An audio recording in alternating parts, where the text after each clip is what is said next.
Welcome to r/Malicious where OP gets a month-long paid vacation for free. Our next Reddit post is from DodoHit. So I've posted a few stories about my wonderful old manager. Let's call her Samantha. This story is about a coworker, Joe, and from day one it was obvious that Joe was one of the hardest working people on the team, and Samantha couldn't stand him. So this is a few years into Joe's tenure with the team, and for whatever reason, Samantha decides to put Joe on permanent notice, which is basically an HR notice that you have 6 months to get your act together or you're fired. The reason that Samantha wrote down on the paperwork was improper attitude.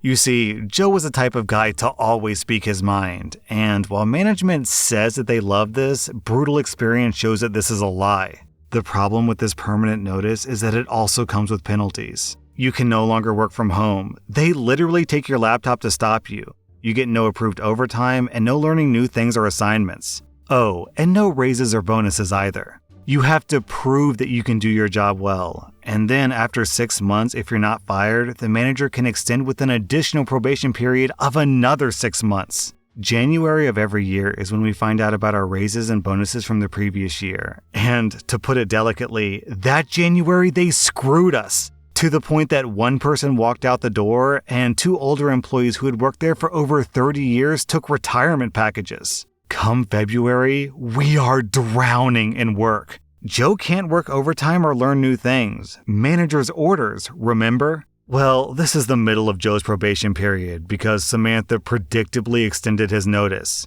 So this is where we find ourselves in mid-March, year 2020. Cue malicious compliance. During the lockdown, they send the whole company home, and everyone's working from home, except Joe. He's home, he's just not working. He technically can't. And about 2 weeks into the lockdown is when Samantha finally notices. She goes ballistic. "Why aren't you working?" she writes on a team email with everyone CC'd.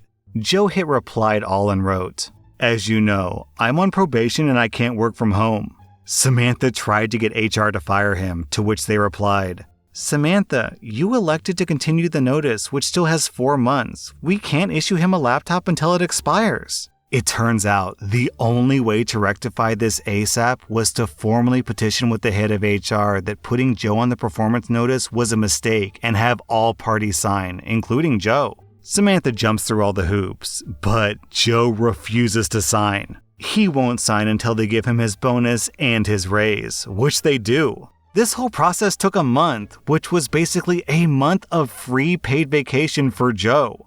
Oh man, this is like the corporate dream.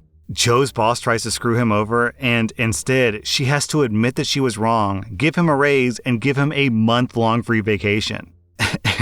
And the only thing Joe had to do to get all that was say, "Sure thing, boss." Our next Reddit post is from OtterSpace.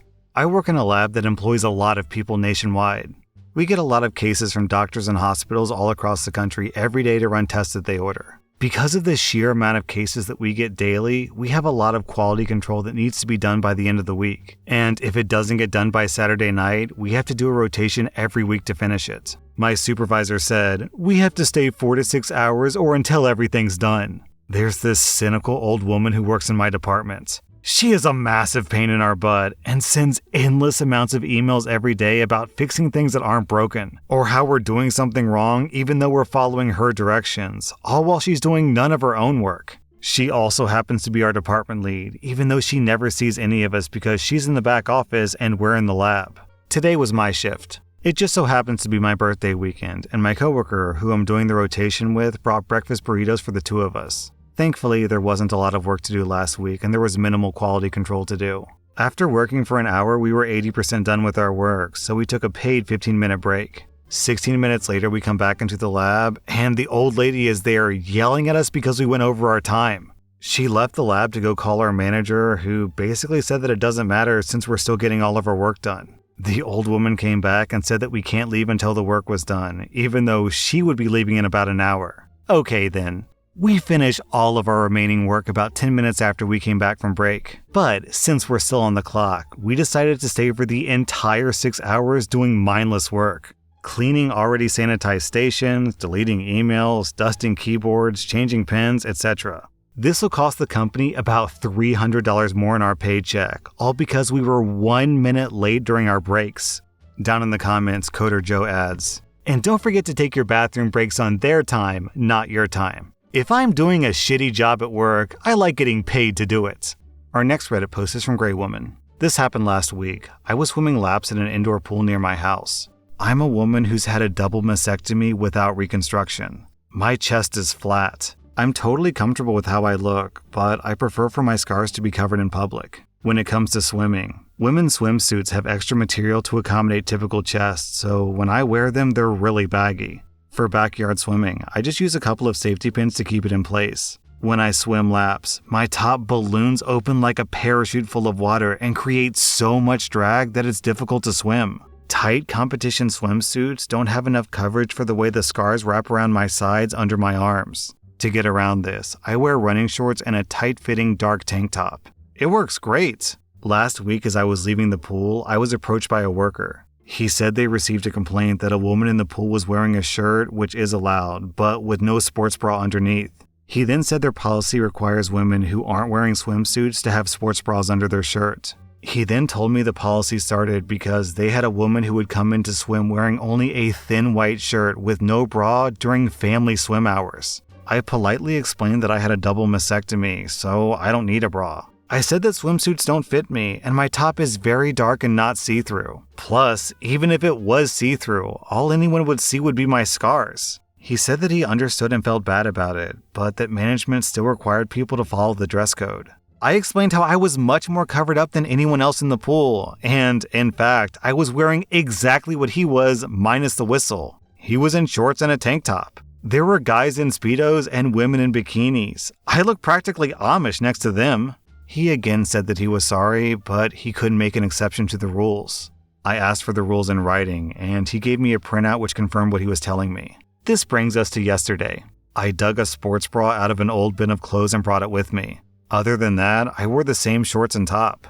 When I got in the water, I put the band of the bra around my head with the strap sticking up like bunny ears. People in the other lanes got a kick out of it once I explained what I was doing.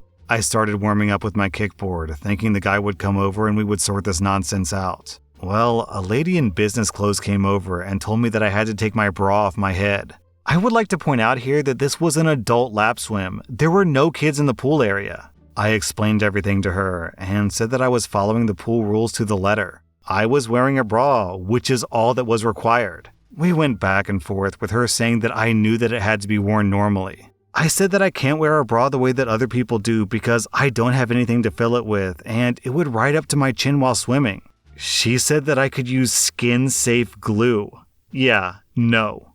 I am not gonna glue unnecessary garments to my body, and I told her as much. I finally said that unless she could state the rule that I was breaking, I would like to continue my workouts. She just walked away. I swam for an hour with that bra perched on my head, and then showered and went home. This morning I checked my email, which is linked to my membership at the Aquatic Center, to find a message from that lady. They will not be changing their policies, but I've been granted a special exception to the rule provided that I continue to wear non-see-through tops. I wish they would have gotten rid of that silly bra rule, but I'll take the win. And if I ever see another woman struggling with their swimsuit over a flat chest, I'll let them know that they can wear something more comfortable. I can sort of imagine how the conversation went with this woman after OP left the pool. She gets all in a huff and stomps up to her manager and says, "Mr. Manager, we must change this policy. One of our customers who had a double mastectomy isn't wearing a bra the way that we want her to, so we need to change the policy to force her to wear a bra." And then the manager pauses, looks at this woman and says, "So you're telling me that you want me to write down a rule that specifically applies to women who have had a mastectomy? You want me to create a special rule and apply it only to a certain group of women and then write that document down and share it with the public? No thanks. I would rather not get sued." I am not a lawyer, but I'm pretty sure something like this is ironclad. Companies do not want to go up against the Americans with Disabilities Act because they will lose. Our next Reddit post is from Big Joint. We've had a bunch of family issues lately. My mom is disabled due to a stroke, and my dad had a traumatic brain injury a month ago, leaving my sister as the primary caretaker of her household and my parents. I live about 2 hours away, so I help whenever I can. My sister has one card that she uses to haul her family, her husband and 3 kids, and she relies on it every day to get the kids to school and pick them up. Sunday night, she was coming back from getting groceries when her card just died. Like, dead. It had trouble starting, and if it did start, it would run for about 3 seconds and then just clip off. Her husband and a cop pushed it off the highway, and later they towed it back to their house. On Monday, she called the dealership that she bought it from. The truck has about 75,000 miles on it with a 100,000-mile warranty, and it's a 2010 model. When she spoke to the service tech, she asked about a loaner vehicle to get her kids back and forth and to take my mom to doctor's appointments and such. They told her that they only give loaners to people with 2021 vehicles, and the only person who can authorize the loaner is the CEO himself. I guess they thought that they could scare my sister into shutting up about it. But they didn't realize that they were dealing with a frazzled mother who had been dealing with doctors and hospitals for months because of my dad's injury. One phone call to the CEO later, she's in his office writing a report about the service tech and signing papers on her loaner vehicle. And by the way, the CEO gave her 5 or 6 vehicles to choose from. He also said that they never had a policy that required customers to go through the CEO to get a loaner vehicle. As she was leaving, she heard the CEO on the intercom calling for the service tech to come to his office.